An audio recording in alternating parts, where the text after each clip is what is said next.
ഇവർ അതിലൊരു വെല്ലുവിളി എന്നത് ഇനിയിപ്പോൾ ഈ മൃതദേഹം കണ്ടെടുത്താൽ തന്നെ അത് വലിയ തോതിൽ മൃതദേഹത്തിന് നല്ല കേടുപാടുകൾ സംഭവിച്ചിട്ടുണ്ടാകും, ജീർണിച്ച അവസ്ഥയിലായിരിക്കും. അങ്ങനെയൊക്കെയുള്ള വെല്ലുവിളികൾ ഉണ്ടല്ലോ. കഴിഞ്ഞ ദിവസം പോലും നമ്മൾ ഈ ദൃശ്യങ്ങളിൽ, അത് പ്രേക്ഷകരുമായി നമുക്ക് പങ്കുവെക്കാൻ പറ്റാത്ത ദൃശ്യങ്ങളാണ്, പലതും മാസ്ക് ചെയ്ത് ആ ദൃശ്യത്തിൻ്റെ ഭീകരതയൊന്നും പ്രേക്ഷകരിലേക്ക് എത്തിക്കാൻ പറ്റാതെയാണ് നമ്മൾ നൽകിയത്. ഈ രക്ഷാപ്രവർത്തകരെ നമിച്ചു പോകുന്ന സമയം കൂടിയാണത്. അവർക്ക് എങ്ങനെ ഇത് സാധിക്കുന്നു എന്നൊക്കെ നമുക്ക് ആ ദൃശ്യങ്ങൾ കാണുമ്പോൾ തോന്നാറുണ്ട്. അപ്പോൾ ഇനി ദിവസങ്ങൾ കഴിയുന്തോറും അത് ദുഷ്കരമാകുന്ന സാഹചര്യമുണ്ടാകും. കഴിയുന്നത്ര വേഗതയിൽ ഇന്നോ നാളെയോ ഒക്കെ ആയിട്ട് തന്നെ കണ്ടെത്താനായാൽ മാത്രമേ ഈ ജീർണിച്ച അവസ്ഥയിലെങ്കിലും ലഭിക്കൂ എന്നതാണോ സാഹചര്യം?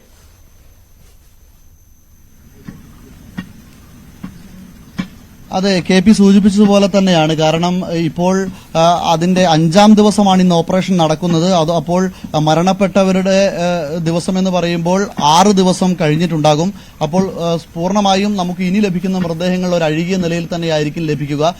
ആദ്യ ദിവസം കിട്ടിയ മൃതദേഹങ്ങൾ പോലും ഈ വെള്ളത്തിന്റെ കുത്തൊഴുക്കിൽ കേടുപാടുകൾ സംഭവിച്ച് കുടുംബാംഗങ്ങൾക്ക് തിരിച്ചറിയാനാവാത്ത വിധത്തിലാണ് ഉണ്ടായിരുന്നത്. നമ്മൾ കണ്ടതാണ് പലപ്പോഴും ഈ മേപ്പാടി ഗവൺമെന്റ് ഹയർ സെക്കൻഡറി സ്കൂളിലും അതുപോലെ തന്നെ മേപ്പാടി ആശുപത്രിയിലും ഒക്കെ സൂക്ഷിച്ചിട്ടുള്ള മൃതദേഹങ്ങൾ എല്ലാം 6 ദിവസമായി ഫ്രീസ് ചെയ്ത് സൂക്ഷിച്ച മൃതദേഹങ്ങളാണ്.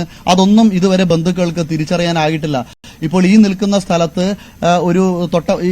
സ്ഥലത്ത് തന്നെ ഒരു വീടുണ്ടായിരുന്നു. ആ വീട്ടിലെ 4 പേരെ, അച്ഛനെയും അമ്മയെയും 2 മക്കളെയും ഇതുവരെ കണ്ടിട്ടില്ല.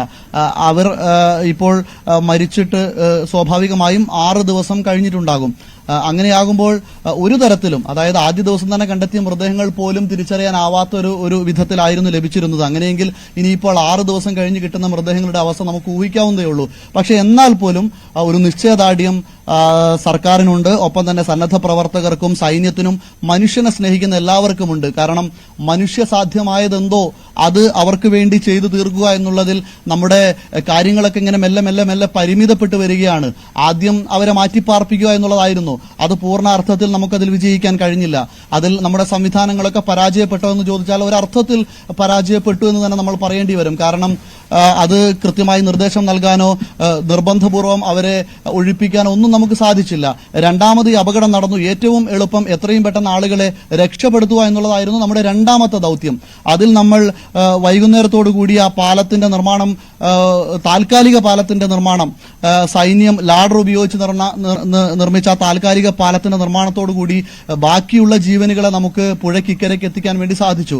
പിന്നീടുള്ളൊരു ഘട്ടം എന്ന് പറയുന്നത് 3-ാം ദിവസം നമ്മുടെ സൈന്യത്തിന്റെ മേൽനോട്ടത്തിൽ, സൈന്യത്തിന്റെ മദ്രാസ് എഞ്ചിനീയറിംഗ് വിഭാഗം 140 ആളുകൾ ചേർന്ന് നിർമ്മിച്ചെടുത്ത മനോഹരമായ ആ ഒരു വലിയ പ്രതീക്ഷകൾ നൽകുന്ന പാലം, ആ പാലം സാധ്യമായതിലൂടെ നമ്മുടെ പ്രതീക്ഷ എന്ന് പറയുന്നത് ആളുകളെ ജീവനോടെ രക്ഷപ്പെടുത്തുക എന്നുള്ളതായിരുന്നില്ല. നമുക്ക് കൃത്യമായിട്ട് അറിയാം, മരണപ്പെട്ട് കിടക്കുന്ന ആളുകൾ എവിടെയെങ്കിലും ഉണ്ടെങ്കിൽ അവരെ ബന്ധുക്കൾക്ക് എത്തിച്ചു കൊടുക്കാനുള്ള സംവിധാനങ്ങൾ ഒരുക്കുക എന്നുള്ളതാണ് അവസാന ഘട്ടത്തിൽ നമ്മൾ ചെയ്തത്.